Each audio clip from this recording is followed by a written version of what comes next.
পৃথিবীতে এই গণতান্ত্রিক ধারায় যারাই দেশ পরিচালনা করতেছে তারা মুখে বলে আমার দেশের সেবক, তারা মুখে বলে আমার জনগণের সেবক, আসলে সে একমাত্র সে হলো দুর্নীতিবাজ এবং সে স্বার্থপর। অল্প সংখ্যক মানুষ তারা আল্লাহর খাস বান্দা হবেন, আর অধিকাংশ মানুষ সর্বযুগে তারা ফাসেক, আল্লাহ নাফরমান।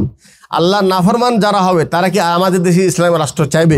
গণতন্ত্র মানুষদেরকে গোলামের দিকে নিয়ে যায়। কোন দিকে নিয়ে যায়? মানুষের গোলামত্বের দিকেই এই গণতন্ত্র মানুষকে ধাবিত করে। আপনি এখনো বোঝেন নেই কিভাবে। ইসলাম কি বলে?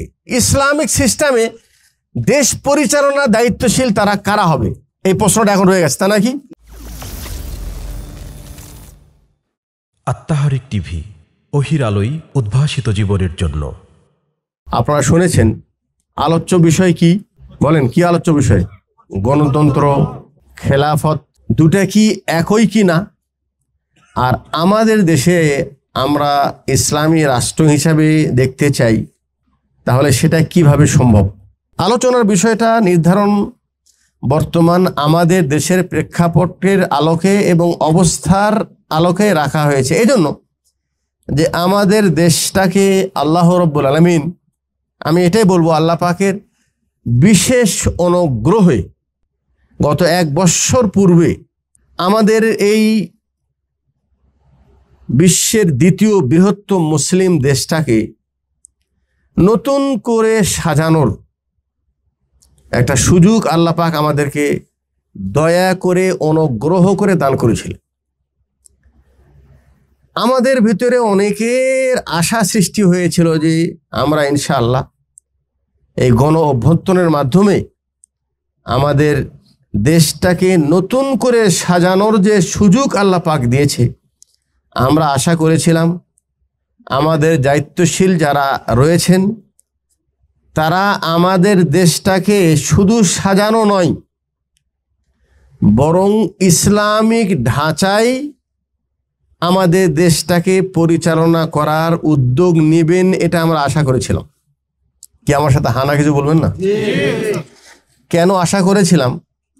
যে আমাদের দেশের অধিকাংশ লোক এরা কি মুসলমান নাকি অমুসলিম? কত পার্সেন্ট? শতকরা প্রায় 95%, 94% মুসলমান। যেই দেশে এত পরিমাণে মুসলিম আমরা থাকি, তো আমাদের যে ইসলাম ধর্ম আমরা এটা মানি বা এটা আমরা যে বিশ্বাস করি, এটা কি শর্ত সাপেক্ষে নাকি আমরা আলহামদুলিল্লাহ মনে প্রাণে বিশ্বাস করি? আমার সাথে হা না বলতে হবে। মনে প্রাণে বিশ্বাস করি, এবং আমরা শুধু এটাও বিশ্বাস করি যে আমাদের এই ধর্মটা শুধুমাত্র যে আমার জীবনের কিছু বিশেষ আনুষ্ঠানিকতার মধ্যেই ইসলাম সীমাবদ্ধ, নাকি আমার জীবনের প্রত্যেকটি কর্মের মধ্যেই ইসলামী চেতনা থাকা উচিত। তো আমার জীবনের একটি বড় অংশ হলো আমাদের দেশ পরিচালনা, নাকি? যার জন্য যেহেতু আমরা অধিকাংশ মুসলমান, আমাদের চাওয়া পাওয়া আল্লাহর কাছে দোয়া আমরা সবাই করেছিলাম যে আমার এই দেশটাকে যেন নতুন করে ইসলামিক ঢাঁচায় এটাকে সাজানো হয়। কিন্তু বর্তমান যেটা আমরা উপলব্ধি করছি সেটা হলেই যে যদিও আমরা এক ভাষায় গর্ব করছি যে অধিকাংশ আমরা মুসলমান, কিন্তু দুঃখের বিষয় আমরা অধিকাংশ সংখ্যায় মুসলমান হলেও আমাদের ভিতরে দুটো সমস্যা। একটা হলেই আমরা ইসলামটাকে শুধুমাত্র কিছু ধার্মিক আনুষ্ঠানিকতার মধ্যেই ইসলামকে সীমাবদ্ধ রেখেছি। সালাত পড়ব, সিয়াম রাখবো, নাকি মহিলারা বোরকা পরবে আর ছেলেরা দাড়ি রাখবে, টুপি পরবে, বা সে মুসলমান। কিন্তু আসলে যে ইসলাম কিছু এই বিশেষ আনুষ্ঠানিকতার নাম ইসলাম নয়, বরং ইসলামটা হলো মানুষের জীবনের পরিপূর্ণ জীবনের আনুষ্ঠানিকতার নামই হলো ইসলাম। এটা বুঝতে আমাদের দেশের মুসলমান এখনো ব্যর্থ। কি আমার সাথে আছেন? এটা একটা সমস্যা। আর আরেকটা সমস্যা হলো এই, একটু খেয়াল করেন, আমাদের দেশের আমার মনে হয় প্রত্যেক জনগণ আমরা চাই আমাদের দেশে শান্তি আসুক, নিরাপত্তা আসুক, জানমালের নিরাপত্তা হোক, আমাদের দেশ অগ্রগতি হোক, নাকি অগ্রসর হোক। দুনিয়ার সাথে তাল মিলিয়ে চলুক, আমাদের সবাই কি চাওয়া না? আর সেই চাওয়াকে পেতে যে আমরা যে পথ অবলম্বন করেছি, সেই পথটার নাম হলো গণতান্ত্রিক ধারাই। আবার আমি একটু পিছনে ফিরে যাই। আল্লাহ আমাদেরকে সুযোগ দিয়েছিল, কিন্তু ওই সুযোগটা অর্জনে আমাদেরকে কোন পথ অবলম্বন করতে হতো, এই পথটা আমরা ইসলামিক দৃষ্টিকোণ থেকে ওই পথ বুঝিও নেই, আর ওই পথে চলার চেষ্টাও করি নেই। এতটুকু বুঝেছেন? আর আমরা যেই পথ অবলম্বন করেছি গতানুগতিকভাবে, যে আমাদের দেশে গণতান্ত্রিক ধারায় সরকার গঠন হবে এবং সেই গণতান্ত্রিক ধারায় আমরা একটা সুন্দর নির্বাচনের মাধ্যমে আমরা এমন কিছু প্রতিনিধি নিয়ে আসতে চাই, এইদিকে যেই প্রতিনিধির মাধ্যমে আমাদের দেশে শান্তি হবে, নিরাপত্তা স্থাপন হবে এবং আমাদের দেশের অর্থনৈতিক অগ্রগতি হবে। আমরা এটা এখনো চাতক পাখির নাম চেয়ে আছি, তাই না? এরকম কিছু ঘটবে, তাই নয় কি?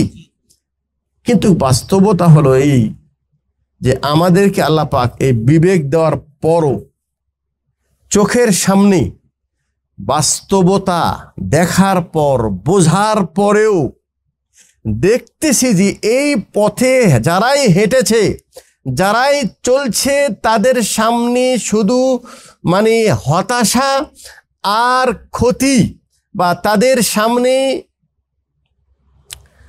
দুনিয়া অধপতন ছাড়া এখানে ভালো কিছু অর্জন এখন পর্যন্ত হয় নাই। আমার মনে হয় কথাটা একটু আকার ইঙ্গিত হয়ে যাচ্ছে। আরেকটু স্পষ্টভাবে বলি, সেটা হলে আমাদের দেশ বর্তমান রাষ্ট্রীয় যে গঠন হয়, কোন ধারায় গঠন হয়? গণতান্ত্রিক ধারায়, তাই নাই কি? কারণ আমরা কি চাচ্ছি? আমাদের প্রতিনিধি ভালো ইমানদার মানুষ আসুক। ইমানদার না, দুনিয়াবি ক্ষেত্রে ভালো মানুষ আসুক, এটা আমরা চাচ্ছি নাকি? আর সেই ভালো মানুষটা আমরা নির্ধারণ করছি গণতান্ত্রিক ধারায়, আর আশা রাখতেছি যে আমাদের দেশে শান্তি আসবে, হ্যাঁ, দেশের অগ্রগতি হবে, এটা আমরা সবাই চাচ্ছি, তাই নাকি? এরকম কি কোনোদিন এই গণতান্ত্রিক ধারায় পৃথিবীতে যত সরকার এসেছে, তারা কি তাদের দেশে এটা অর্জন করতে পেরেছে? এখন পর্যন্ত আমাদের দেশের যারা এখন বর্তমান পরিচালক যারা আছে, তারা হয়তো বা আন্তরিক চেষ্টা চালিয়ে যাচ্ছে, কিন্তু যেহেতু গণতান্ত্রিক ধারায় আমাদের দেশের মানুষেরা অভ্যস্ত, আর এখানে কি হচ্ছে, এখানে যেটা হচ্ছে গতানুগতিক গণতান্ত্রিকের যেটা ধারা, সেটা কি জানি আসলে গণতন্ত্র কি জিনিস, সেটা আগে আপনাদেরকে বুঝাই। তবে আমি মনে হয় এই বুঝানোর আগে এখানে একটু ফুল স্টপ দেন। গণতন্ত্র কি এটা বুঝানোর আগে, তার আগে আমি ভূমিকা স্বরূপ কয়েকটি কথা বলবো, এটা একটু সামনে রাখেন, তারপর আমি মূল ধারায় আসছি। সেটা হলো কি, যেহেতু আলহামদুলিল্লাহ আমরা মুসলিম, নাকি ভাই? আমাদের চাওয়া কি শুধু দুনিয়া, নাকি দুনিয়াও চাই আখেরাতও চাই? দুটাই। যদি শুধু আখেরাত চাই, সমস্যা আছে? না, সমস্যা নেই, ঠিক আছে। আমি যে আয়াত পড়েছি সূরা আলে ইমরানের 185 নম্বর আয়াত, শোনেন। আল্লাহর ভাষায় আল্লাহ বলছেন, দুনিয়া যদি তোমার তেমন কিছু বড় কিছু অর্জন নাও হয়, একটু খেয়াল করেন, আর তোমার যদি অর্জন হয় কি, ফামান যুহজিহা আনিন নার, তুমি এমন কিছু কর্ম করেছো, আল্লাহ তোমাকে জাহান্নাম থেকে মুক্তি দিয়েছে, আল্লাহ তোমাকে জান্নাত নসিব করেছে, একটু খেয়াল করেন।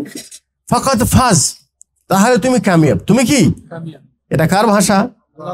ওমাল হায়াতুদ দুনিয়া ইল্লা মাতাউল গুরুর, আর দুনিয়ার জীবনটা ধোঁকা ছাড়া কিছু নয়। তাহলে একটু খেয়াল করেন, আমাদের আলহামদুলিল্লাহ চাওয়া দুনিয়া এবং আখেরাত দুটারই চাই হাসানা। দুটারই চাই কি? হাসানা মানে কি? কল্যাণ। হাসানা মানে কল্যাণ। আল্লাহ পাক নিজে বলছেন, রব্বানা আতিনা ফিদ দুনিয়া হাসানা ওয়া ফিল আখিরাতি হাসানা ওয়া কিনা আযাবান নার। একটু খেয়াল করেন, আয় আল্লাহ, আমরা দুনিয়ার কল্যাণ চাই, আখিরাতের কল্যাণ চাই, আর কি চাই? ওয়া কিনা আযাবান নার। আয় আল্লাহ, দুনিয়া দিলে দেও, সমস্যা নাই, কিন্তু একটা জিনিস কিন্তু আমাদের শর্ত থাকবে, সেটা হলে আখিরাত থেকে বাঁচতে চাই। এখানে এই শর্তটা একটু বুঝেছেন? আপনারা বুঝেছেন? দুনিয়ার কল্যাণ চাই, আখিরাতের কল্যাণ চাই, আর জাহান্নামের আগুন থেকে বাঁচতে চাওয়ার অর্থ হলো এই, দুনিয়া চাইতে যে যেন আমি আখেরাত হাতছাড়া না হয়ে যায়। এখন কথা বুঝতে পারছেন তো? আরেকটু উদাহরণ নেন। অনেক সময় দেখা যাচ্ছে দুনিয়া মানে দিন মানতে যে কষ্ট হয়, কি হয়? আর যদি একটু আমরা দুনিয়াকে প্রাধান্য দেই বা দুনিয়াটাকে সুখ চাইতে যে হয়তো বা একটু ডানে বাঁয়ে হাঁটতে হয়। যেমন আপনি ব্যবসা নীতির উপর ব্যবসা করতেছেন, নীতির উপর, সততার উপরে, নীতির উপরে, বিশ্বস্ততার উপরে ব্যবসা করতে যাচ্ছেন, কিন্তু সেই ব্যবসায় লস হচ্ছে। কি হচ্ছে? একটু কোনো কি হচ্ছে? লস হচ্ছে। কিন্তু আপনি যদি একেবারে সততার সাথে, আমি কাউকে ঘুষ দিব না, কাউকে সুদের টাকা লাগাবো না, ধোকা দিব না, ওজনও কিম দিব না, মিথ্যার আশ্রয় নিব না, আমি একদম সোজা পথে আমি আমার উপার্জনের ব্যবস্থা করতে চাই, সেই ক্ষেত্রে দেখা যাচ্ছে আপনি হয়তো কোনোভাবে জীবনযাপন করছেন, আপনি তেমন কোনো সফলতা পেলেন না। ভাই কথা বুঝতে পারছেন তো? কিন্তু আপনার টার্গেট কি? টার্গেট হলো এই যে আমি দুনিয়ায় যদি অত কিছু অর্জন নাও হয়, যেহেতু আমি মুসলিম, যেহেতু আমি কি মুসলিম, তো আমার টার্গেট কি? জান্নাত। এই জান্নাত পেতে যে আমি যদি দুনিয়ার কিছু খাসারাও হয়ে যাই, কিছু কমও হয়ে যায়, আমার তেমন লাভবান নাও হয়, তারপরে আমার সমস্যা নেই। কি নাই? টার্গেট কি? আখেরাত। কি এখন কথা বুঝতে পারছেন তো? এটা হলো ওয়াকিনা আযাবান নার, মানে আমি দুনিয়ার কল্যাণ আল্লাহর কাছে চাই, আল্লাহ আমাকে দিতে পারে না? অবশ্যই দিতে পারেন। হ্যাঁ, তো আমি দুনিয়ার কল্যাণও চাই, তার মানে দুনিয়ার আমি কেন নিজেই কষ্ট করব দুনিয়ার জীবনে? আলহামদুলিল্লাহ, আল্লাহ টাকা চাই আমার দুনিয়ার হাসানা যেন পাই। দুনিয়ার হাসানা মানে কি জানেন? দুনিয়ার হাসানা মানে হলে আল্লাহ যেন আমাকে এখানে দুনিয়ার জীবনটাকে সহজ করে দেয়। কি করে দেয়? সহজ করে দেয়। আমার উপার্জনের মধ্যে যেন আল্লাহ বরকত দেয়। আমার স্ত্রী সন্তানাদি তারা যেন আনুগত্যশীল হয়, দিনদার হয়, তাদেরকে দেখলে যেন আমার চোখের শীতল আসে, আমার মনে প্রশান্তি আসে। এটা হলো রব্বানা আতিনা ফিদ দুনিয়া হাসানা। দুনিয়ার হাসানা চাই, ঠিক আছে না? আর আখিরাতের হাসানা কি? যে কোনো মূল্যে আমি জান্নাত চাই। আমি কি চাই? জান্নাত চাই। এটা হলো আমাদের প্রত্যেকের চাওয়া। আমাদের একসাথে আছেন? কিন্তু আমি যদি শুধু দুনিয়া চাই, রব্বানা আতিনা ফিদ দুনিয়া, আর শুধু দুনিয়া চাওয়া মানে হলোই যে দুনিয়া চাইতে যে আখিরাতে কোনো পরোয়াই করলাম না। কি কথা বুঝে আসলো? হ্যাঁ, আমি যে কর্মটা করতেছি এটা শরীয়ত সাপোর্ট করে কিনা, বা এটা বৈধ কিনা, এটা জায়েজ কিনা, বা এর মধ্যে আমি মানে কতটুকু আমার দুনিয়ার কোনো দিনের কোনো ক্ষতি হচ্ছে কিনা, এটা যদি আমি কোনো তাওয়াক্কু না করি, পরোয়া না করি, তার মানে আমার মূল লক্ষ্যটা কি? দুনিয়া। মূল লক্ষ্যটা কি? দুনিয়া। আল্লাহ বলছেন রব্বানা আতিনা ফিদ দুনিয়া, আমার লক্ষ্য যদি শুধু দুনিয়া হয়, ওমা লাহু ফিল আখিরাতি মিন খালাক, তাহলে আখিরাতে কোনো অংশই আমি পাবো না, আমার কোনো সফলতা আসবে না। ভাই এতটুকু কথা বুঝে আসলে তো? আচ্ছা, আমাকে কি করতে হবে একটু খেয়াল করেন। ইয়া আইয়ুহাল্লাযীনা আমানু লা তুলহিকুম আমওয়ালুকুম ওয়ালা আওলাদুকুম আন যিকরিল্লাহ, তোমার সন্তানাদি, তোমার সম্পদ যেন তোমাকে আখিরাত থেকে গাফেল না করে দেয়। এখন কথাটা ক্লিয়ার মনে হয়? আখিরাত থেকে গাফেল করে না দেয়। একটু আমাদের খেয়াল করেন। আমরা যেহেতু আলহামদুলিল্লাহ মুসলিম, আমাদের চাওয়া কি? জান্নাত। চাওয়া কি? জান্নাত। এর জন্য আমি একটা ফর্মুলা বলেছি, আমাদের দুনিয়াও কল্যাণ চাই। দুনিয়া যেহেতু আছি, আমাদেরকে দুনিয়া নিয়ে চলতে হবে। অতএব আমার আল্লাহর কাছে চাওয়া, দুনিয়াতেও কল্যাণ চাই, আখিরাতেরও কল্যাণ চাই। কিন্তু এটার এক নম্বর একটা মূলনীতি আমরা জানলাম, সেটা হলেই যে যেন আমাদের কোনো ক্ষেত্রে দিনের চাইতে আখিরাত চাইতে দুনিয়া যেন প্রাধান্য না পায়। কি মনে থাকবে? এটা কয় নম্বর থাকলো? এক নম্বর। একটু আরেকটা 2 নম্বর হলেই, আচ্ছা আমরা আখিরাতের কামিয়াবি চাই, তাহলে আমাদের কি করতে হবে একটু খেয়াল করেন। 4টা কাজ করতে হবে। কয়টা কাজ? 1 নম্বর হলেই একটু খেয়াল করেন, আমি নিজেকে জান্নাতের পথে পরিচালিত করে নিজেই জান্নাতের হকদার হতে হবে। মানে আমাকে এমন কিছু কর্ম করতে হবে যেই কর্মের বিনিময় যেন আমি ইনশাআল্লাহ জান্নাত পাই। কি পাই? জান্নাত পাই। তাহলে 1 নম্বর কাজ হলেই নিজেকে শুধরানো। নিজে কি বিস্তারিত আলোচনা করতে পারবো, যেটা আমার সাবজেক্ট আলাদা। আমি আপনাদেরকে পয়েন্ট টু পয়েন্ট একটা সুন্দরভাবে আমি আপনাকে বোঝানোর চেষ্টা করছি, ঠিক আছে? তাহলে আমাকে কি করতে হবে? প্রথমে নিজেকে নিয়ে চিন্তা করতে হবে, নিজেকে। অর্থাৎ নিজের বিষয় যেটা, ঠিক আছে, এটার পরিপূর্ণ দায়িত্ব কিন্তু আমার, অর্থাৎ আমার এখানে এই দায়িত্বের মধ্যে কেউ অংশীদার নাই। আমি জান্নাতের পথে হাঁটবো, এটা আল্লাহ আমাকে দায়িত্ব দিয়েছে না? এর জন্য আপনাকে জিজ্ঞেস করবে যে আমি কেন হাঁটি নাই? এর দায়িত্ব আমি কি? পরিপূর্ণ দায়িত্ব আমি নিজেই। আমি কি? নিজে। এখানে কোনো অংশীদার নেই। এক নম্বর হলো নিজেই ওই পথে পরিচালিত নিজেকে করতে হবে। এটার নাম হলো শখস, মানে ব্যক্তি জীবন। কি করতে হবে? ব্যক্তি জীবন জান্নাতের পথে পরিচালিত করতে হবে, এক নম্বর। নাম্বার দুই, আমাদের উপর আল্লাহ পাক আর একটা দায়িত্ব দিয়েছে, সেটা হলো আমার পরিবার। আমার কি? ইয়া আইয়ুহাল্লাযীনা আমানু, দেখেন পরে সূরা তাহরিম 6 নম্বর আয়াত, কু আনফুসাকুম ওয়া আহলিকুম নার। তুমি নিজেকে জাহান্নাম থেকে বাঁচাও আর নিজের পরিবারকেও জাহান্নাম থেকে বাঁচাও। ভাই এতটুকু বুঝেছেন? তাহলে নিজেকে বাঁচানোর দায়িত্ব কিন্তু পরিপূর্ণ দায়িত্ব আমার, এ থেকে অংশীদার নেই। আর পরিবারের বিষয় যেটা, সেটা হলে পরিবারের বিষয়ে আমি চেষ্টা করার দায়িত্ব আমার। চেষ্টা করার দায়িত্ব আমার, এটা ভালো করে বোঝেন। চেষ্টা করব, তাদের হেদায়েতের জন্য আল্লাহর কাছে দোয়া করব। তাদের নসিব ভালো হলে হেদায়েত পেতেও পারে, আর যদি তাদের নসিব ভালো না হয়, হেদায়েত না পায়, আমি কি দায়বদ্ধ থাকবো? আমি কিন্তু চেষ্টা করেছি। আমি কি চেষ্টা? একটু খেয়াল করেন, চেষ্টাটাও বৈধ পন্থা হতে হবে। এখানে চেষ্টা বলতে আপনি কি বুঝেছেন? আপনার পরিবারকে জাহান্নাম থেকে মুক্তি করাতে চান, আপনি চেষ্টা করবেন। আপনি চেষ্টাটা কিভাবে করবেন আমাকে একটু বুঝেন। কি চেষ্টা করবেন শোনেন, আমি সংক্ষেপে আলোচনা বিস্তারিত বলার সময় আমি খুব পয়েন্ট টু পয়েন্ট বলতেছি, একটু আপনারা মনে রাখবেন। আমার পরিবারকে যদি আমি জাহান্নাম থেকে বাঁচাতে চাই, তাহলে আমি পিতামাতা হিসাবে অবশ্যই প্রথম দায়িত্ব সেটা হলেই তাদের জন্য ইসলামী দৃষ্টিকোণ থেকে পরিবারের ভিতরে একটা ইসলামী পরিবার গঠন করা।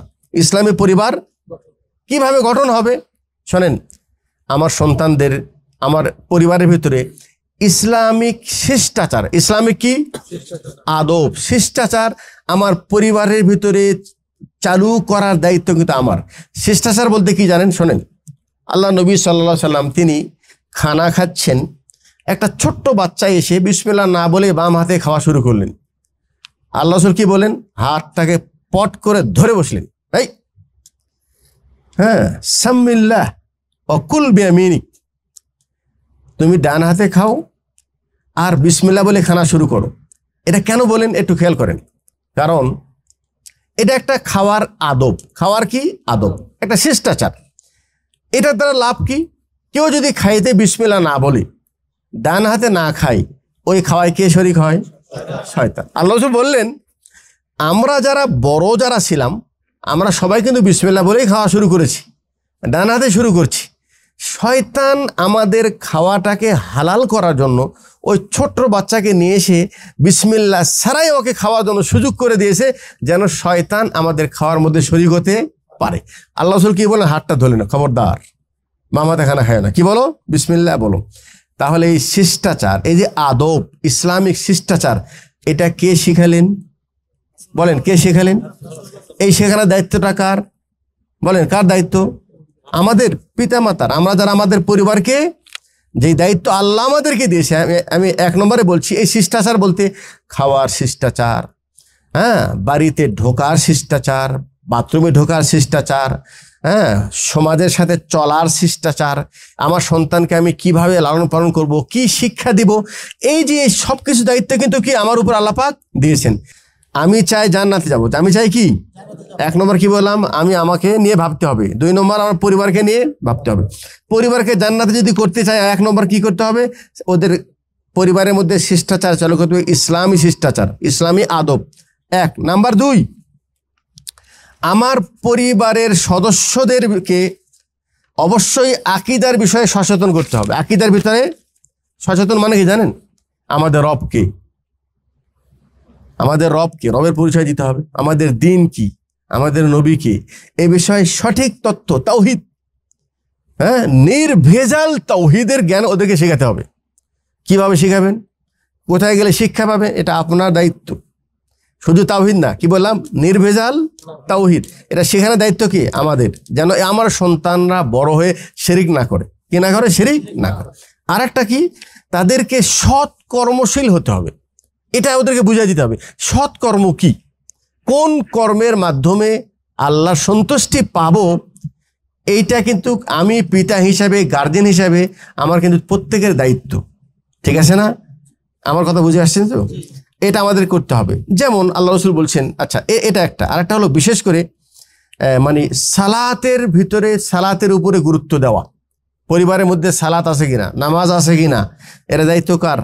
কার দায়িত্ব? সরকারের দায়িত্ব? আমি গার্জেন হিসেবে আমার দায়িত্ব। মুরু আওলাদাকুম ওহুম আবনাউ সাবা সিনিন, তোমার সন্তানকে নামাজের হুকুম দাও 7 বছর, 10 বছর হলে না পড়লে পিটাই করো। আমরা তাহলে এই বিষয়ে দায়িত্বশীল, এই বিষয়ে দায়িত্বশীল। আমার পরিবারকে আমি কোন পথে পরিচালিত করলে আল্লাহর সামনে যেন দায়ী না হয়ে যায়, আমি 3টা কথা বললাম। একটা হলো ইসলামিক আদাব, শিষ্টাচার, ওদেরকে আকীদা এবং আমল সম্পর্কে সচেতনতা, বিশেষ করে সালাতের বিষয়ে গুরুত্ব, বিশেষ করে সালাতের বিষয়ে গুরুত্ব। এই কয়টা জিনিস আমাদেরকে করতে হবে। কয়টা জিনিস কি করতে হবে? ইনশাআল্লাহ যদি করি, আমার সন্তান, আমার পরিবার যদি আলহামদুলিল্লাহ ইসলামী ঢাঁচায় চলে, ইনশাআল্লাহ আমিও কামিয়াব, সন্তানও কামিয়াব, আমি এবং সন্তান পরিবার একসাথে জান্নাতে থাকবো ইনশাআল্লাহ। আল্লাযীনা আমানু ওয়াত্তাবাআতুহুম যুররিয়াতুহুম বিঈমানিন, আল্লাহ বলছেন যারা ঈমানদার তারা যদি তাদের পরিবারকেও ঈমানদার বানায়, আলহাকনা বিহিম যুররিয়াতাহুম বিঈমানিন, আলহাকনা বিহিম যুররিয়াতাহুম, আমি তাদেরকে জান্নাতে তার পরিবারকে একসাথে মিলিয়ে দেব। সুবহানাল্লাহ। আমরা চাই জান্নাত, তাহলে আমরা কি করব? নিজেকে সংশোধন করব, নিজের পরিবারকে সংশোধন। নাম্বার 3, শোনেন, আমার সমাজকেও দেখতে হবে। সমাজকেও কি? আচ্ছা, আমি দিনদার ভালো মানুষ, আমার প্রতিবেশী বেদিন, তাদের মধ্যে শিরিক রয়েছে, কুফর রয়েছে, বেনামাজি, দিনদার নাই, আমি নিশ্চিত বসে থাকবো? একটু খেয়াল করেন। আচ্ছা, আল্লাহর পক্ষ থেকে যদি আযাব আসে, মনে করেন গ্রামের সবাই, অধিকাংশ মানুষ বেদিন, অধিকাংশ মানুষ কি বেদিন, আমি এবং কয়েকজন আমরা দিনদার, কিন্তু আমাকে আল্লাহ পাক একটা চেষ্টা দিয়ে, মানে একটা দায়িত্ব দিয়েছে, সেটা কি জানেন? তা'মুরুনা বিল মারুফ ওয়া তানহাউনা আনিল মুনকার। এই যে সমাজে চলছেন না, সবসময় সমাজে মানুষকে ভালো কাজের উপদেশ দাও, খারাপ কাজ থেকে নিষেধ করো। এই দায়িত্ব কে দিয়েছে? আমাকে। এই দায়িত্ব যদি আমি আদায় করি, তাহলে এই দায়িত্ব আল্লাহ আমাকে দিয়েছে, আমার সমাজের দায়িত্ব আমার উপরে। এটা যদি আদায় করি, তাহলে আল্লাহর কাছে আমি দায় মুক্ত।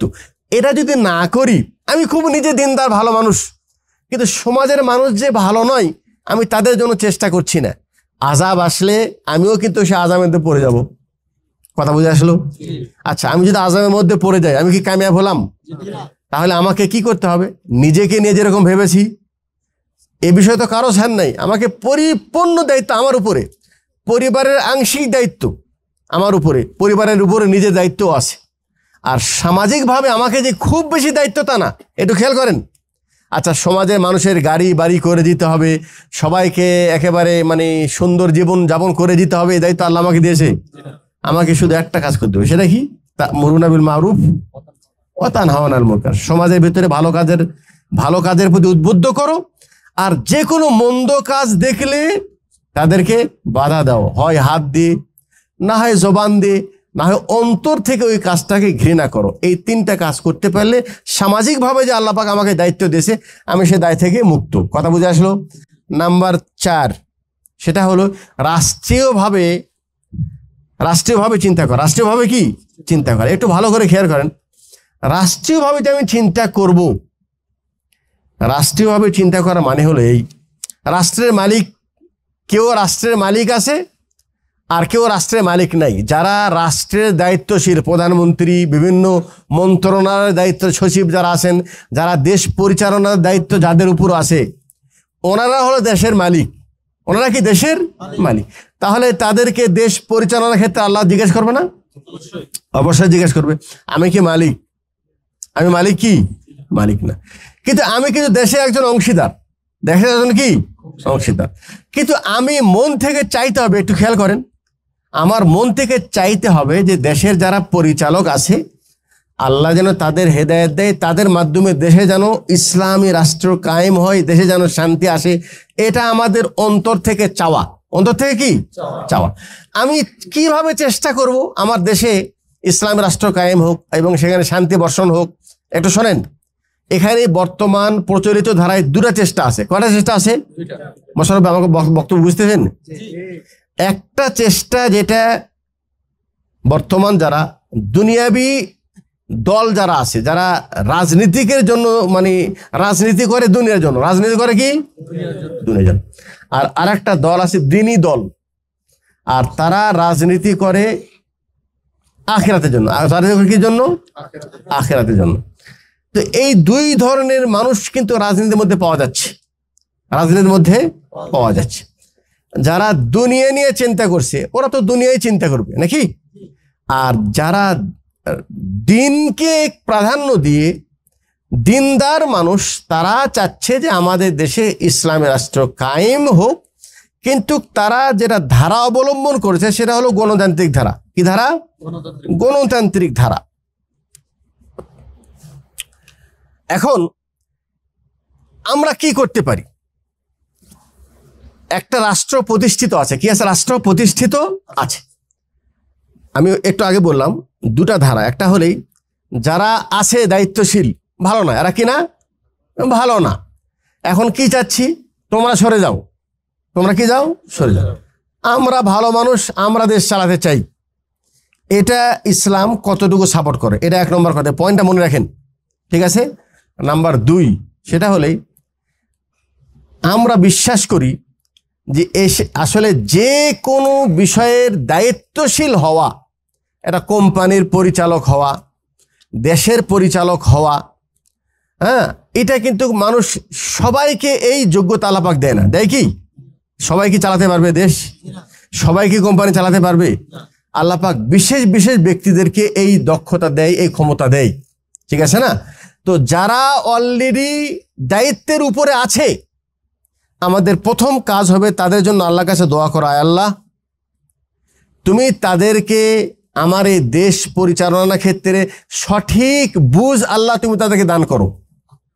এমন বুঝ দান করো যেই বুঝে তারা যেন আল্লাহ তোমার দিনকে বুঝে, তোমার দিনকে মানে, এবং তোমাদের দিন যেন আমাদের দেশে প্রতিষ্ঠা করে। আল্লাহ তুমি সেই তৌফিক তুমি তাদেরকে দাও। আল্লাহ তাদের দ্বারা যদি সম্ভব হয় অবশ্যই দাও, আর তাদের দ্বারা যদি সম্ভব না হয় আল্লাহ তুমি তাদেরকে হরাও, তাদেরকে সরায় দাও। একটু খেয়াল করেন, তাদেরকে সরায় এমন কিছু তোমার ভালো বান্দা আল্লাহ তুমি নিয়ে আসো, যেই মানুষরা আল্লাহ তোমার দিন মানবে এবং তোমার দিন আমাদের দেশে প্রতিষ্ঠা করবে। দায়িত্বটা কাকে দিলাম? কাকে দিলাম দায়িত্ব? আমি কেন আল্লাহকে দায়িত্ব দিলাম? যুক্তি আছে, দুটা যুক্তি। এক নম্বর হলে সূরা আলে ইমরানে 26 নম্বর আয়াত আল্লাহ বলছেন তুতিল মুলকা মান তাশা। এই মুহাম্মদ সাল্লাল্লাহু আলাইহি ওয়াসাল্লাম তুমি এদেরকে বলে দাও যে আসলে দুনিয়ার এই কি নাম শাসনের ব্যবস্থা অথবা কোনো কিছুর দায়িত্বশীল হওয়া, দেশ পরিচালনা, রাষ্ট্র ক্ষমতা আল্লাহ যাকে চাই আল্লাহ তাকে দেয়। অতএব এই দেওয়ার ক্ষমতা কার হাতে? একটু ভালো, কার হাতে? আর একটা দলিল সূরা নূর 55 নম্বর আয়াত, ওয়াদাল্লাহুল্লাযীনা আমানু মিনকুম ওয়া আমিলুস সালিহাত। আল্লাহ বলছেন শোনো, আল্লাহ তো দিবেই, কিন্তু তোমার ভিতরে তো আকাঙ্ক্ষা আছে যে আমাকে যদি আল্লাহ খেদমত করতে দিত আমিও খেদমত করতাম নাকি? কেউ যদি অন্যের জন্য ভালো কাজের পথ দেখায় তার সব পাওয়া যাবে না? আমি যদি দেশ পরিচালনার ক্ষেত্রে দেশে ভালো কিছু প্রতিষ্ঠা করতে পারি, তাহলে আমার এই চেষ্টার কারণে দেশের মানুষ যত ভালো কাজ করবে সবার সব কিন্তু আমি পাবো। তাহলে আমাদের ভিতরে আকাঙ্ক্ষা অনেকের আছে, থাকা উচিত আল্লাহ পাক যেন আমাদেরকে একটা ভালো কাজ করার তৌফিক দান করে। আকাঙ্ক্ষা আছে না নাই? আল্লাহ বলছেন ওয়াদাল্লাহুল্লাযীনা আমানু মিনকুম। এই আকাঙ্ক্ষা যদি থাকে তাহলে তোমাকে কি করতে হবে? এটা ভালো। আমি কিন্তু আমার ভাষায় কথা বলছি না, আমি কোরআনের ভাষায় কথা বলছি। আল্লাহ বলছেন তুমি কি করো, কি করতে হবে?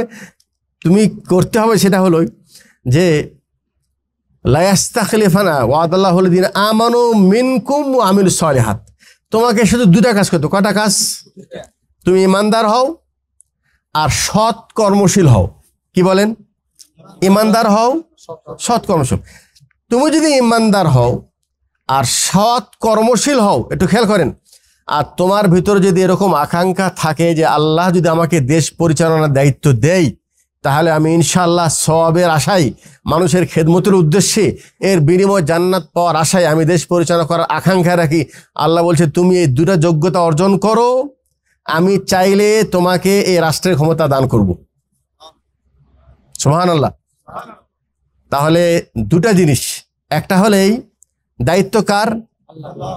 আর আমি যদি ওই জায়গায় যেতে চাই, আমাকে কি করতে হবে? ইমানদার হতে হবে, সৎ কর্মশীল হতে হবে। আচ্ছা, এই দুটা ফর্মুলা যদি আমরা মানি, তাহলে আমাদের দেশে ইসলামী রাষ্ট্র কায়েম হবে, আমাদের দেশে শান্তি আসবে এবং আমাদের দেশে কোনো বিশৃঙ্খলা থাকবে না। কথা বুঝে আসলো? কথা বুঝে আসলো? এতটুকু বুঝেছেন? আচ্ছা, এখন আমি আবার ওই কথাটা বলি, আমরা মুসলিম, আমরা জান্নাত চাই, আমরা পরিবার ভালো করতে চাই, আমাদের সমাজকে ভালো করতে চাই এবং আমাদের দেশে ইসলামী রাষ্ট্র কায়েম চাই। ঠিক আছে ভাই? আচ্ছা, আমি এখন আর একটি কথা বলি, সেটা হলে, আচ্ছা, এখন যে বর্তমান গণতান্ত্রিক ধারায় যে নিয়মটা চলছে, নির্বাচনের নিয়ম, একটু খেয়াল করেন, গণতন্ত্র, এটাকে আরবি ইংলিশে কি বলা হয়? ডেমোক্রেটি, ডিমোস, হ্যাঁ, মানে এটা হলো ডেমোক্রেটি নাকি? ডেমোক্রেটি, হ্যাঁ হ্যাঁ, ডেমোক্রেটি, জি। এখানে দুটো শব্দ, একটা হল ডিমোস, ঠিক আছে, মানে সাধারণ জনগণ, আর ক্রেটি এটা হলো শাসন। এটা কি? শাসন, তার মানে জনগণের শাসন, জনগণের শাসন। এটাকে কিন্তু গণতান্ত্রিক বলা হয়। কথা বুঝতে পারছেন তো, যেটা আমাদের দেশে চলতেছে। আচ্ছা, এটা কি ইসলাম সাপোর্ট করে কিনা, এই জিনিসটা আমরা একটু আগে একটু জানবো। আচ্ছা, এটা আসলে গণতন্ত্র ধারা, গণতন্ত্র যেটা বলা হয় সেটা হলো সাধারণ জনগণ, দেশের সাধারণ জনগণ সবার মর্যাদা সমান। সবার মর্যাদা কি? সমান। সবাই মিলে, একটু ভালো করেন, সবার কাছে পরামর্শ চাওয়া হবে। সবার পরামর্শ চাওয়ার পর যার পক্ষে বেশি রায় চলে আসবে, তিনি দেশ পরিচালনার দায়িত্ব নেবেন। এটাই তো বর্তমান নিয়ম। আচ্ছা, এটা কি ইসলাম সাপোর্ট করে কিনা? শোনেন, এটা ইসলাম সাপোর্ট করে না। এটা ইসলাম সাপোর্ট কি করে না? করার কারণটা হলেই যে এই ডেমোক্রেটিক অথবা এই গণতান্ত্রিক সিস্টেমের মধ্যে দুটা শিরিক রয়েছে। কটা রয়েছে? একটা শিরিক হলেই জনগণই সর্বক্ষম ক্ষমতার উৎস। এটা তো বুঝতে কোনো মানে কষ্ট হওয়ার কারণ নাই, জনগণ জেনে যাবে সেটাই। আর অধিকাংশের রায় চূড়ান্ত। অধিকাংশ যেই রায় দিবে, যদি বলে, সবাই যদি বলে যে আমাদের দেশে প্রত্যেক মানে এলাকাতে সুদি কারবার চালু করা হোক, এর পক্ষে যদি রায় চলে আসে, তাহলে সেটা বাস্তবায়ন হবে। এটাই তো গণতান্ত্রিক ধারা। আমার আলোচনা আমরা বুঝতে পারছেন আপনারা? এই দৃষ্টিকোণ থেকে আমাদের দেশে যে ভোটের সিস্টেম আছে, এই ভোটের সিস্টেমটা যদি আমি সাপোর্ট করি, তাহলে আমাকে প্রথমে এই দুটা শিরকি মতবাদ আমাকে মেনে নিতে হবে। যে এর মধ্যে কটা শিরিক আছে? দুটা। আচ্ছা, এটা শিরিক কেন বললাম? এই জন্য যে আসলে জনগণ একটা রায় পাশ করলে কিন্তু সেটা শরীয়ত সেটা সাপোর্ট করে না। কেন সাপোর্ট করে না? যে আল্লাহ পাক এই পৃথিবী পরিচালনার তিনি নীতি নির্ধারক, তার হুকুম, তার নির্দেশনায় এটাই চূড়ান্ত। তিনি যেটা হালাল করেছেন সেটা হালাল। সারা পৃথিবীর মানুষ ভোট দিয়ে হারাম করলে সেটা হারাম হবে না, আর কোনো হারামও হালাল হবে না। দলিল, বহু দলিল এই পক্ষে। ইনিল হুকমু ইল্লা লিল্লাহ, সূরা ইউসুফ 40 নম্বর আয়াত। হুকুম মানে আইন যেটা, এটা শুধুমাত্র আল্লাহর আইন চলবে। কার আইন চলবে? আচ্ছা, আল্লাহর আইনে যদি যথেষ্ট, মানে এটা যদি কি নাম চূড়ান্ত হয়, তাহলে অধিকাংশ মানুষ যদি একটা সিদ্ধান্ত দেয় আর এটা আল্লাহর আইনের বিপক্ষে যায়, তাহলে কোনটা মানতে হবে? এটা কি গণতন্ত্র আপনাকে সাপোর্ট করবে? করবে না। তাহলে এটা ওই যে জনগণই সর্বক্ষমতার অধিকার, এটা কিন্তু আয়াতের সরাসরি একেবারে পরিপন্থী। এটা একটা আয়াত, আলাইসাল্লাহু বিআহকামিল হাকিমিন। কোন সূরা? সূরা 3। আল্লাহ কি সকল বিচারকের মধ্যে উত্তম বিচারক নয়? আল্লাহ বিচারক, তিনি হুকুম দাতা। এরকম অসংখ্য আয়াত রয়েছে। এই আয়াতের কারণে এই গণতন্ত্র ইসলামের এটা পরিপন্থী। ইসলামের কি? পরিপন্থী। আচ্ছা, একটু আগে যেটা বললাম, অধিকাংশ মানুষ তারা যে রায় দিবে সেটাই বাস্তবায়ন, তাই নয় কি? আচ্ছা, অধিকাংশ রায়ের পক্ষে যেহেতু আইন পাশ হবে, অধিকাংশ মানুষ কখনোই কি ইসলামের পক্ষে রায় দিবে? এটা একটা প্রশ্ন। আমরা কিন্তু চেষ্টা করে যাচ্ছি। আমাদের যে দেশে যেগুলো ইসলামী দল যারা আছে, আমাদের দেশে ইসলামী রাষ্ট্র কায়েমের জন্য তারা গণতান্ত্রিক ধারায় চেষ্টা করে যাচ্ছে। একটু আমার সাথে আছেন? তারা কি চাচ্ছে? যে আমরা রাষ্ট্রীয় পর্যায়ে ক্ষমতায় আসলে দেশে ইসলাম রাষ্ট্র কায়েম করে দিব। পন্থাকে অবলম্বন করেছে গণতান্ত্রিক ধারায়, এবং তারা মনে করছে যে আমরা একসময় বেশি ভোট পেয়ে সরকার গঠন করব নাকি। কোরআন কি বলছে? সূরা আনাম 116 নম্বর আয়াত। কোরআন বলছে কোনো নির্দিষ্ট যুগ নয়, সর্বযুগের যেটা নীতিমালা হবে, ওয়া ইন তুতি আকসারা মান ফিল আরদি ইউদিল্লুকা আন সাবিলিল্লাহ, সর্বযুগেই যেটা হবে সাধারণ জনগণ, অধিকাংশ মানুষ তারা হকের বিপরীত থাকবে, ইসলামের বিপরীত থাকবে, তারা হকের উপর থাকবে না। ওয়াকালিলুম মিন ইবাদিয়াশ শাকুর। হ্যাঁ, একটু খেয়াল করেন, মানে অল্প সংখ্যক মানুষ তারা আল্লাহর খাস বান্দা হবেন, আর অধিকাংশ মানুষ সর্বযুগে তারা ফাসেক, আল্লাহ নাফরমান। আল্লাহ নাফরমান যারা হবে তারা কি আমাদের দেশে ইসলামের রাষ্ট্র চাইবে? দুটা কথা বললাম, একটা হলে গণতান্ত্রিক সিস্টেমটাই হোক ইসলাম সাংঘর্ষিক, আর তারপরেও যদি কিছুক্ষণ আমরা মেনেও নেই যে আমরা এই গণতান্ত্রিক ধারায় আমাদের ইসলামের রাষ্ট্র করতে চাই, কিন্তু সেখানে আমাদেরকে কয়েকটা সমস্যা হচ্ছে। 1 নম্বর সমস্যা, অধিকাংশ মানুষ তো কোনো সময় আমার পক্ষে রায় দিবে না। আমি কি এটা আমার পক্ষে বলছি না আল্লাহ মানে আয়াত দিয়ে বলছি? আয়াত কি বললাম? সূরা আনাম 116 নম্বর আয়াত। আর একটা সমস্যা একটু খেয়াল করেন, এই সমস্যাটা কি জানেন? সেই সমস্যাটা হলো এই, আমাকে তো ওই মানে দেশ পরিচালনার মতো গুরু দায়িত্ব আমাকে শরীয়ত চাইতে মানা করেছে। রসুলের ভাষায় তিনি বলছেন, লা তাসআলুল ইমারা, তুমি কোনো দায়িত্ব চেয়ে নিও না। কারণটা কি? বলছে তুমি যদি চেয়ে নাও যে আমাকে এই দায়িত্বটা দেন, চেয়ে নিলে আল্লাহ তোমার সাহায্যকারী হবে না। আল্লাহ বলবে তুই চেয়ে নিছিস, তুই এটা চালা। মানুষ কি চালানোর ক্ষমতা রাখবে যদি আল্লাহকে তৌফিক না দেয়? ওয়াইন আ'উতিতাহা আন গায়রি মাসআলা, আর তুমি যদি কারো কাছে দায়িত্ব নিজে না চেয়ে, মানুষ বলছে যে আপনি এই আমাদের মূল দায়িত্বে আপনি থাকবেন, আপনি চেয়ে নেন নাই, মানুষ আপনাকে ওই চেয়ারে বসাইছে। আপনার যদি এরকম সৌভাগ্য হয়, তাহলে আপনার সদিচ্ছা থাকলে আপনি যদি ভালো কিছু করতে চান, আল্লাহ আপনাকে সাহায্য করবে। 1 নম্বর, অধিকাংশ মানুষ গণতান্ত্রিক ধারায় তারা ভালো মানুষকে ভোট দিয়ে নির্বাচিত করবে না। 2 নম্বর, আমি যে নির্বাচনী দাঁড়ায় ভোট চাইবো, আমাকে তো আরেকটা সংঘর্ষিক, আমাকে তো শরীয়ত বলছে তুমি নিজে চেয়ে নিও না, চেয়ে নিও না। আর একটা বিষয় সেটা হলেই দেখো, বলছেন ইন্নাহা আমানা, এই যে দায়িত্বশীল হওয়া, এটা কিন্তু অত্যন্ত আমানতদারিতা। এটা কি? আরে আমানত আল্লাহর কাছে জিজ্ঞাসিত হবে না?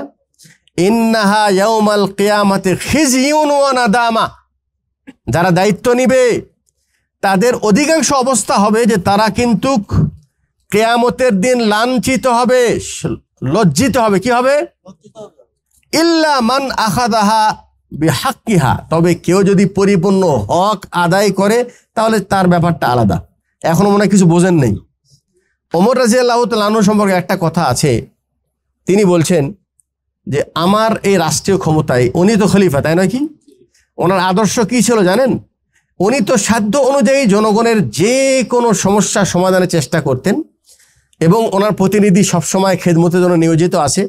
উনি রাত্রিবেলা আবার নিজে বের হয়ে যেতেন, হয়তো বা এমনও হতে পারে যে তার প্রয়োজন আমার কাছে পৌঁছাতে পারে নাই, তিনি গোপনে মানুষের কাছে যে খবর নেওয়ার চেষ্টা করতেন কারো কোনো সমস্যা আছে কিনা। এত সচেতন ব্যক্তি খলিফাতুল মুসলিমিন, উনি কি নিজেকে মানে রাজা মনে করেন না জনগণের খাদেম? উনি মনে করেন যে এই দায়িত্বটা আল্লাহ আমাকে দিয়েছে পরীক্ষা করার জন্য, নাকি আমি যেন জনগণের খেদমত করতে পারি, এদের মাধ্যমে ইসলাম প্রতিষ্ঠা করতে পারি, নিজে মানতে পারি, দেশে যে জনগণ যেন মানতে পারে, এই চেষ্টা তিনি আপ্রাণ চালিয়ে গেছেন। একটু খেয়াল করেন। তারপরে ওমর যেন কি বলেন জানেন?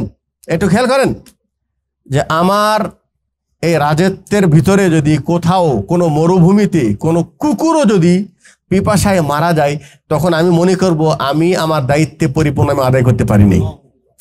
আপনি এই 2-3টা বক্তব্য সামনে রেখে এখন আমি আপনাদেরকে জিজ্ঞেস করছি, আমাদের দেশে যারা মাশাআল্লাহ আগামী ইলেকশনে যারা ভোটে দাঁড়াবেন, ওনাদেরকে যদি এই কয়েকটি আয়াত এবং রসুলের আদর্শের দৃষ্টিকোণ থেকে যদি বিবেচনা করেন, তাহলে কি আপনি আশা করতে পারেন যে তাদের দ্বারা আমাদের দেশে শান্তি আসবে এবং তারা জনগণের সেবক হবেন? এটা একটা প্রশ্ন। বাস্তবতা সেটা হলে শোনেন, গণতন্ত্র মানুষদেরকে গোলামের দিকে নিয়ে যায়। কোন দিকে নিয়ে যায়? মানুষের গোলামত্বের দিকেই এই গণতন্ত্র মানুষকে ধাবিত করে। আপনি এখনো বোঝেন নেই কিভাবে?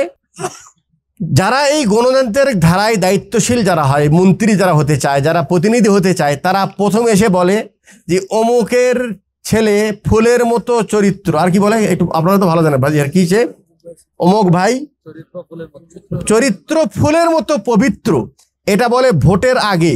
এবং তারা কি প্রতিশ্রুতি দেয় যে আমরা এসে জনগণের খেদমত করব, নাকি?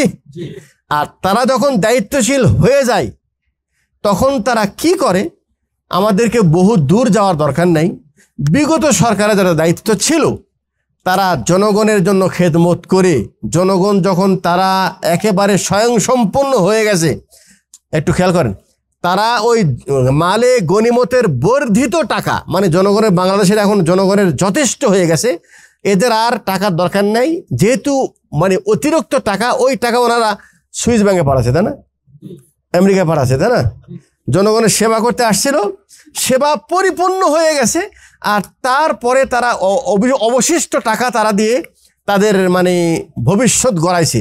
শুধু তারা না, তাদের 14 গোষ্ঠী, এক একটা মন্ত্রী ধরলে আল্লাহু আকবার। আমরা প্রবাস থেকে কত কষ্ট করে রে ভাই এই রেমিটেন্সটা পাঠাচ্ছি। একটা মানুষ যদি 500 রিয়াল টাকা সে দেশে পাঠাতে চায়, সে সারা মাস কত কষ্ট করে টাকাটা উপার্জন করে।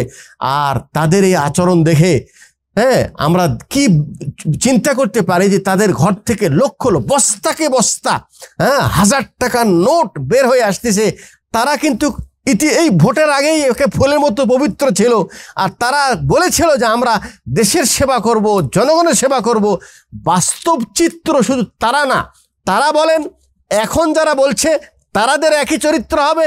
পৃথিবীতে এই গণতান্ত্রিক ধারায় যারাই দেশ পরিচালনা করতেছে, তারা মুখে বলে আমার দেশের সেবক, তারা মুখে বলে আমার জনগণের সেবক, আসলে সে একমাত্র সে হলো দুর্নীতিবাজ, এবং সে স্বার্থপর, এবং সে যা কিছু করতেছে শুধুমাত্র নিজের স্বার্থ হাসিলের জন্য, নিজের পরিবারের স্বার্থ হাসিলের জন্য। দেশটাকে শুধুমাত্র তারা হাতিয়ার হিসেবে ব্যবহার করছে। এটাই বাস্তবতা, এটাই হলো মূল চরিত্র গণতান্ত্রিক ধারায় দায়িত্বশীল হওয়ায়। কারণ শোনেন, এই গণতান্ত্রিক ধারায় এখন পর্যন্ত কোনো চরিত্রবান মানুষ আসে নাই, আসতেই পারে না। কারণ সে তো আল্লাহ ভীরু হবে, সে তো মানুষের কাছ থেকে মানে দায়িত্ব চেয়ে নিবে না, ঠিক আছে? আর অধিকাংশ মানুষ তো কারা, আচ্ছা আমি কি বলছিলাম, এই গণতান্ত্রিক ধারার এটা হলো মূল মানুষকে গোলামত্ব শিখে গোলাম বানিয়ে দেয়। শোনেন, এই যে যারা এমপির পিছনে ঘোরে, যারা এই দায়িত্বশীলদের পিছনে ঘোরে, তারা তাদেরকে গোলাম হিসেবে ব্যবহার করছে না? একদম গোলামত্ব। আমার কথা মান, যখনই দায়িত্বশীল হচ্ছে তখন তার রায়ের বিরুদ্ধে, তার ইচ্ছার বিরুদ্ধে আপনি কোনো কাজ করতে পারবেন না, ঠিক আছে না? তাহলে দেখা যাচ্ছে এই ধারা কখনো ইসলাম সাপোর্ট করতে পারে না। কি এতটুকু বুঝলেন? আচ্ছা, এখন আমরা করব কি? ইসলাম কি বলে? ইসলামিক সিস্টেমে দেশ পরিচালনার দায়িত্বশীল তারা কারা হবে, এই প্রশ্নটা এখন রয়ে গেছে, তা নাকি? শোনেন, দেশ পরিচালনার বর্তমান এখন পর্যন্ত ইসলামের শুরু থেকে নিয়ে এখন পর্যন্ত 3টা ধারা দেশ পরিচালিত। কটা ধারায়? খেলাফত। খেলাফতটা হলো খলিফা নির্বাচিতর মাধ্যমে, মুলুকিয়াত রাজতন্ত্র, নাম্বার 3 গণতন্ত্র। আচ্ছা, আল্লাহ নবী সাল্লাল্লাহু আলাইহি সাল্লাম উনি তো নবী ছিলেন, আর ওনার পর কি ছিল? খেলাফত। কি ছিল? খেলাফতে রাশেদা। খেলাফতে কি? রাশেদা। এই খেলাফতে রাশেদাতে প্রতিষ্ঠিত হবে আল্লাহ নবী সাল্লাল্লাহু আলাইহি সাল্লাম তিনি ভবিষ্যৎবাণী আগে বলে দিয়েছিলেন, ঠিক আছে? উনি কি বলেছেন? বলেছেন ক্বালা রাসূলুল্লাহ সাল্লাল্লাহু আলাইহি ওয়াসাল্লাম তাকুনুন নবুওয়াতু ফীকুম মা শা আল্লাহ আন তাকুনা সুম্মা তারফাউহা। নবুয়ত প্রতিষ্ঠিত হবে, হয়েছে। কতদিন চলবে? ততদিন আল্লাহ চাইবে। কে বলছেন? আল্লাহ রসুল বলছেন ইদা শাহ ইয়ারফা, আল্লাহ যখন চাইবে তো নবুয়ত তুলে নেবেন। আল্লাহ রসুলের বয়স যখন 63 বছর হয়েছে, আল্লাহ নবুয়ত তুলে নিয়েছেন। সুম্মা তাকুনু খেলাফা আলা মানহাজিন নবুয়া, এরপরে এই দুনিয়ায় খলিফা হবেন নবীর আদর্শের উপরে, নবীর আদর্শের উপরে। ফাতাকুনু মাশা আল্লাহ সুম্মা তাকুন সুম্মা তারফাও, আল্লাহ যতদিন চাইবে খেলাফত থাকবে, তারপর আল্লাহ পাক খেলাফত তুলে নেবেন। খেলাফত কি নেবেন? কে বলছেন? আল্লাহ রাসূল আগে বললেন। আচ্ছা, এই খেলাফতটা কতদিন চলবে? আর একটা হাদিস, আমি হাদিসের অতগুলি ব্যাখ্যা বলছি, সময় আমাকে টাইম দিবে না। সোম্মা বলছেন, রাসূল সাল্লাল্লাহু আলাইহি ওয়াসাল্লাম বলছেন তাকুনুল খেলাফা সালাসুন আমান, 30 বছর। কয় বছর হবে? 30 বছর খেলাফত হবেন। আচ্ছা, 30 বছর কিভাবে হবে? বলছে আল খেলাফাতু বাদি সালাসুনা সানা সুম্মা তাকুনু মুলকান। রসুল বলছেন আমার পরে 30 বছর হবে খেলাফত, নবুয়ত মানে রসুলের আদর্শের উপরে খেলাফত হবে, তারপর হবে বাদশাহাত, রাষ্ট্র, রাজত্ব, তারপর কি হবে? রাজত্ব। 30 বছর কিভাবে হলো? আবু বকর সিদ্দিক রাদিয়াল্লাহু আনহু কয় বছর ছিলেন? 2 বছর। ওমর রাদিয়াল্লাহু আনহু 10 বছর। ওসমান রাদিয়াল্লাহু আনহু 12 বছর। কয় বছর হলো? 24 বছর। ওমর রাদিয়াল্লাহু আলী রাদিয়াল্লাহু আনহু 6 বছর। কত হলো? 30 বছর। এরপরে কি আসলো? রাজত্ব। এরপর কি আসলো? রাজত্ব। রাজত্ব আর খেলাফতের মধ্যে পার্থক্য। খেলাফত নির্বাচন কিভাবে হবে শোনেন। খেলাফত নির্বাচিত হওয়ার 3টা পদ্ধতি। কয়টা পদ্ধতি? 1 নম্বর হলেই যিনি খলিফা, তিনি যদি সরাসরি কোনো ব্যক্তি দায়িত্বশীলকে নির্ধারণ করে যায়, সেই নির্ধারণটা তিনি করবেন তার মানে যোগ্যতা, তার এলেম, তার তাকওয়া এবং সে মানে অবস্থার প্রেক্ষাপটে তিনি যদি কোনো ব্যক্তিকে তার ইমানদারি, আমানতদারিতা, যোগ্যতার ভিত্তিতে তিনি কাউকে সরাসরি নির্বাচন করে যান, তাহলে এটা একটা পদ্ধতি। যেমন নাকি আবু বকর সিদ্দিক রাদিয়াল্লাহু তাআলা আনহু, উনি যখন মৃত্যুবরণ করা বা যখন মৃত্যুর আশঙ্কা বোধ করছেন, তিনি সরাসরি নির্দেশ দিয়ে গেলেন যে আমার পরে খলিফা হবে ওমর রাদিয়াল্লাহু তাআলা আনহু। আচ্ছা, উনি যে নির্বাচন করেছেন কিসের ভিত্তিতে? ওমর রাদিয়াল্লাহু আনহুর ভিতরে যে ঈমান, তাকওয়া এবং ন্যায় পরায়ণতা এবং যোগ্যতার বিবেচনায় খলিফা সরাসরি একজনকে খলিফার আগে থেকে নির্বাচন করে গেলেন। এটা হলো খলিফা নির্বাচনের একটা সিস্টেম। আর আরেকটা সিস্টেম একটু ভালো করে শোনেন, সেটা হলেই যে খলিফা কিছু গণ্যমান্য যোগ্য ব্যক্তিকে নির্বাচন করবেন, কিছু ভালো বৈশিষ্ট্য ব্যক্তিকে শুরা বানাবেন যে দেখুন আমার দৃষ্টিকোণ থেকে আপনারা 10 জন ব্যক্তিকে আমি খুব ভালো মনে করছি, আর আমি মনে করব যে আপনারা 10 জনের ভিতর থেকে পরামর্শ ভিত্তিক যোগ্যতার ভিত্তিতে, ইমানদারিতার ভিত্তিতে, সততার ভিত্তিতে একজনকে দায়িত্ব দিবেন। ঠিক আছে? এটা কে করেছেন? এটা করেছেন স্বয়ং ওমর রাদিয়াল্লাহু তাআলা আনহু। তিনি নিজে তিনি কি করলেন? 6 জন গুরুত্বপূর্ণ সাহাবীকে তিনি নির্বাচন করলেন এবং বললেন যে আপনাদের 6 জনের ভিতর থেকে একজনকে আপনারা খলিফা নির্বাচিত করবেন।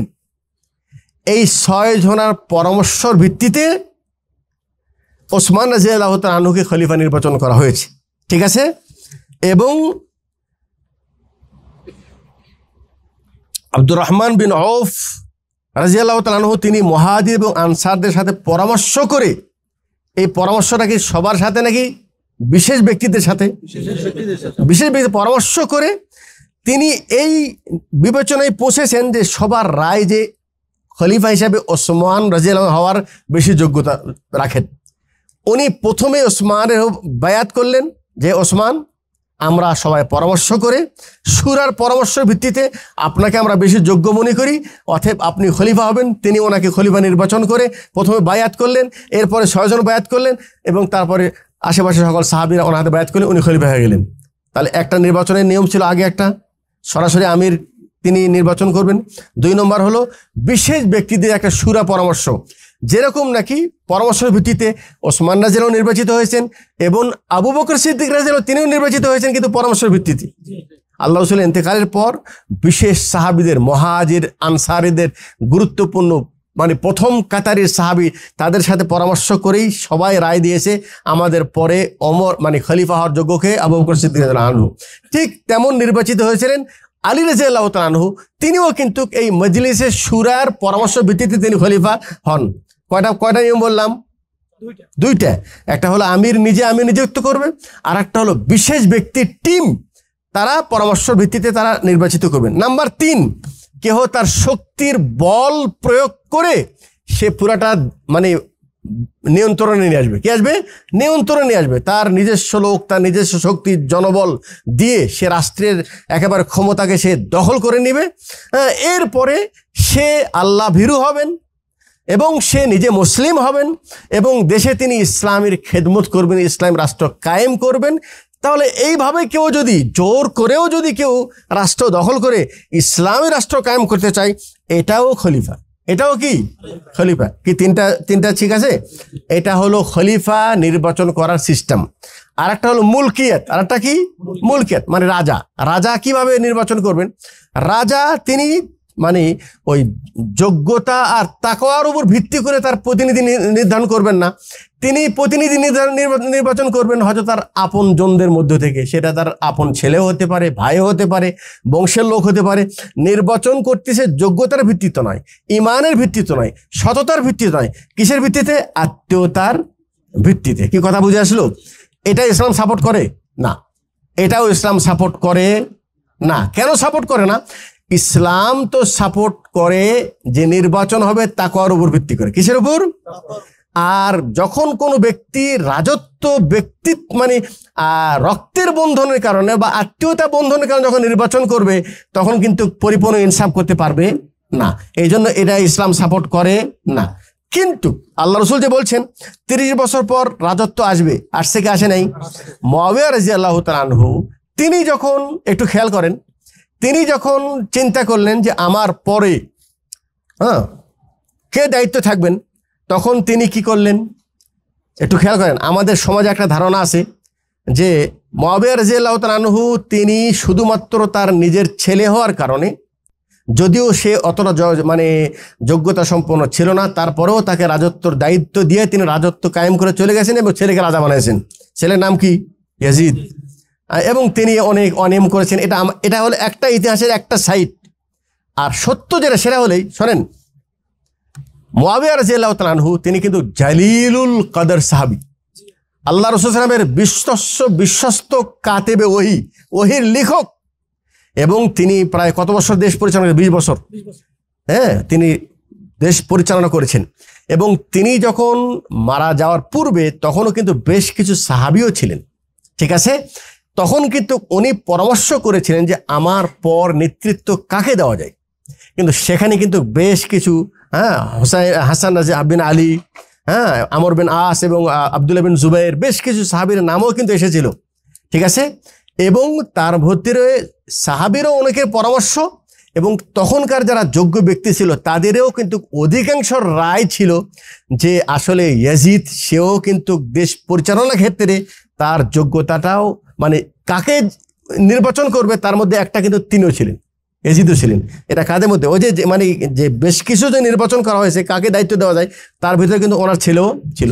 ছেলে কিন্তু নির্বাচন তিনি করেন নাই। এটা ভালো করে বুঝবেন। কারা নির্বাচন করেছে? দায়িত্বশীল যারা, তারাই।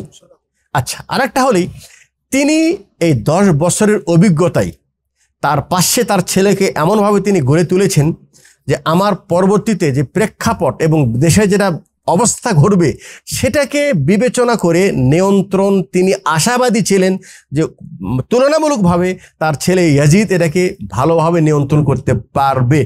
সেই দৃষ্টিকোণে আমরা বলি মুআবিয়া রাদিয়াল্লাহু তাআলা আনহু তিনি আসলে রাজতন্ত্র কায়েম করেন নাই, বরং তিনি প্রেক্ষাপটের আলোকে সঠিক সিদ্ধান্ত তিনি নিয়েছিলেন।